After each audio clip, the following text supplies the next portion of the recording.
I presume that those applause are for the introduction and not for me, so please help me out and give me some energy. Asante sana.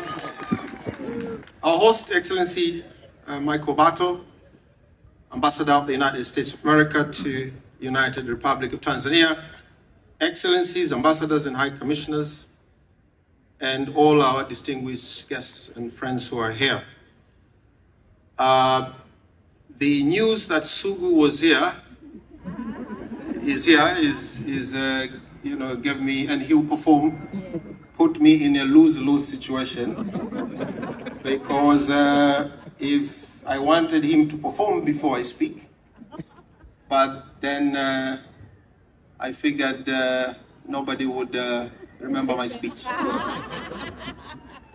And I thought that he should perform now, but then people will not listen to me. So, but we're looking forward to his performance. I want to thank you, Your Excellency, for inviting me this evening. And congratulations to you, Your Excellency, and your team for the manner in which you have organized these celebrations. You can fault the Americans for many things, but not for throwing a party. That they know how to do it. Whether it's a Super Bowl, whether it's a Vegas show, whether it's inauguration, whether it's 4th of July. They do this very good. And we can see it here, so congratulations for the team. And most importantly, Ambassador, my friend, Michael, thank you for the wonderful work you do in our country, you and your team at the embassy, to bring our two countries together, closer together. We see your work, we see you out there, and we see the embassy staff, the economic and political section, the commercial, the public diplomacy, and also agencies, USAID. We're very happy with the work you do, and we appreciate. And I want to tell you that your work is not going unnoticed. And thank you for what you do on behalf of the United States, but for the service of our relations. Now, I want to say a few things, because tonight is a night of celebration. I'll attempt to be very brief, but I have 4 things to say. One is congratulations and warm greetings for My Excellency, Prince Samia Suluhu Hassan, to the leaders and the people of the United States on this day. It is truly a very special day. It's curious that countries choose specific days to designate as their national days. So the Americans chose 4th of July. And whenever I speak to my American friends, I ask them that there are many important dates in American history. Why 4th of July? Because it could have been September 3rd. That's when the king recognized America's sovereignty. It's an important day. There was an agreement in Paris. The king said, okay, now I agree. You have a country, you have a republic. That's an important day, September 3rd. It could have been October 19. Ambassador would know. That's the siege of Yorktown. That's when the British surrendered and the Revolutionary War ended. It's an important day, October 19. It could have been March 4th. That's when the Constitution of the United States came into effect after enough ratifications. But they chose 4th of July. And I've always been curious as to why. Now, I attempted to read the declaration, because this is the day when the declaration was signed. And in reading the declaration, I found my answer. So I want to cite a few sentences in the second paragraph, in the preamble of the declaration. There it goes. We hold these truths to be self-evident, that all men are created equal, that they are endowed by their Creator with certain unalienable rights, that among these are life, liberty, and pursuit of happiness, that to secure these rights, governments are instituted among men, deriving their just powers from the consent of the governed. This is the second paragraph of the Declaration of Independence. Now, for me, these words, this passage, ranks up there as one of the most powerful passages to ever be written. Importance of it is what it meant then, what it inspired, and what it means now. It was radical, it was treasonous, it was dangerous, it was revolutionary back then, because it was a direct defiance to the sovereign. So these people who wrote this declaration and signed it put everything on the line, including their necks. Now, since then, this declaration has inspired people and nations around the world to pursue liberty and self-government.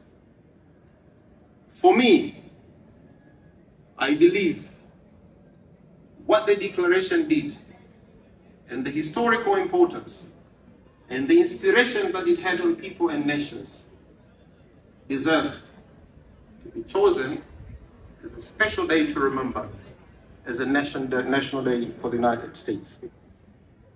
Now, if you rank the contribution of the United States in the course of history to mankind, probably the inspiration out of these words is one of the greatest contribution. Therefore, this is a special day, not just for the United States. It's a special day for all of us because of the ideas entailed, symbolized by these words. So I want to congratulate the people and the leadership of the United States on this important day. That is an important day for all of us. This is the first thing that I wanted to say. Second one is the responsibility now that comes with America's power. There's no doubt and there's no debate that the United States is the most powerful country in the world. In terms of military, by far. Economy, by far. We can debate all day, but the metrics are there. Now, also, it's powerful because it has immense ability to shape events and outcomes, for better or for worse. We know, with evidence of history. Now, with this power comes responsibility. It is the expectation of all of us that the United States will continue to play an important role and its power will be deployed for the good of mankind. And we are confident that because we know history is full of incidences where this has been the case, that American power has been deployed for the good of mankind. You cannot finish a speech today without quoting Churchill. There's a Winston Churchill quote, I'm not sure it's verbatim, but I'll attempt. It says, "No one country can attain to be a leader of a civilized world without being involved in its problems. No country can be a leader of the civilized world without being involved in its problems, without being convulsed by its agonies and inspired by its causes. And the United States cannot escape the responsibility the world responsibility. These are Churchill's words. And he goes on to say that if this was proved in the past, it will become indisputable in the future. If this America's role in the world has been proved in the past, it will be indisputable in the future. Now, we expect this to be the case. The world nature abhors vacuum. If the United States pulls away from global leadership, that vacuum will be filled by others. It won't continue to be a vacuum. And the response of the United States and others cannot be to lament, cannot be to complain when that vacuum is filled. Also, leadership, global leadership, is ended through consistent application of values that binds people together. And therefore, we hope and expect, and we know that it is possible, that this great country in the world will continue to be consistent in its application of the values that binds humanity together. It's a second point that I wanted to say, that your leadership is indispensable. It is expected. And we hope that it will play a positive role for humanity. And that if you pull back, that vacuum will not stay there. It will be filled by others. That's the second thing that I wanted to say. The third thing is our bilateral relations. Tanzania is a very proud partner of the United States. As my friend here, the ambassador mentioned, even before independence, we have been interacting. Our diplomatic relations have lasted uninterrupted, healthy, going from strength to strength over the past 60 years. And since our independence, the United States has been with us, has played an important role in our development journey. As of now, and over the past few years, it has been the largest bilateral partner in terms of contributions.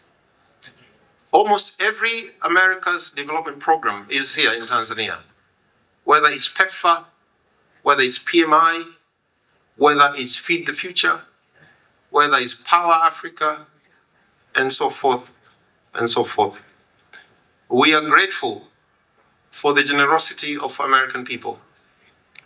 And I want to assure you, Your Excellency, that the President, Her Excellency Samia Suluhu Hassan, desire is to see to it that this relationship grows stronger. And I'm very encouraged by your words that there will be more engagement of the highest level between our two countries. We receive a lot of visitors from the United States. Per year, we receive congressional delegations, a number of them. They're interested in our country, they want to work with us, and we're very happy with those developments. We have commenced a commercial dialogue, which will be important. We are working towards MCC threshold program with the hope of graduating into a compact. And I want to thank you for your tireless effort. We see you around engaging private sector, civil society to make sure that our relationship grow. And I want to assure you that we are very, very happy with what you do. Finally, about partnership. And I very much enjoyed your words, Your Excellency, that we have to work together.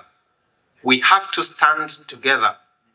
No country, however powerful, can succeed alone. I want to quote Martin Luther King, one of the great Americans, who said, Through our scientific and technological genius, we have made of this world a neighborhood. And now, through our moral and ethical commitment, we must make of it a brotherhood. We must all learn to live together as brothers, or we will perish together as fools.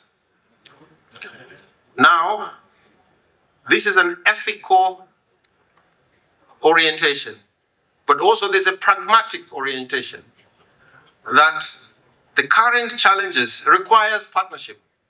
You may not subscribe to an ethical orientation for partnership, but also there's pragmatic orientation as well, and pragmatic necessity. So we have to continue to work together.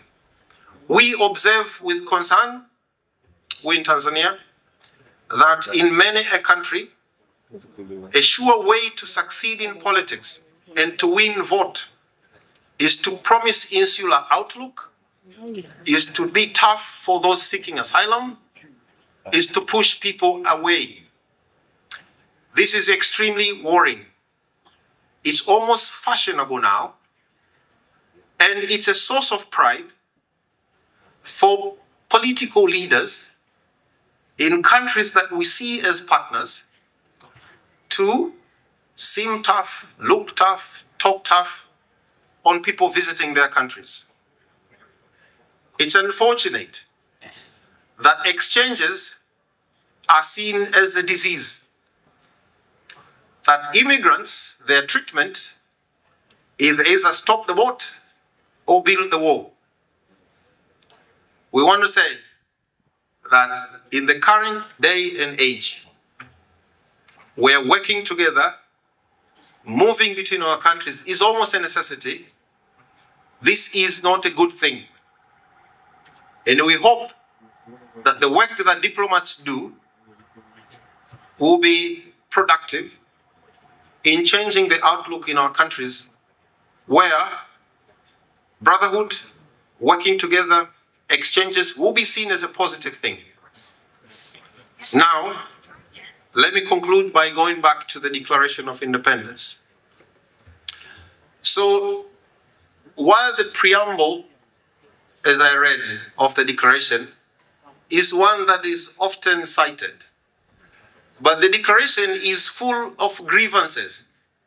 It has, I think, 27 or 37, 27 lists of grievances that these founding leaders had on the monarchy.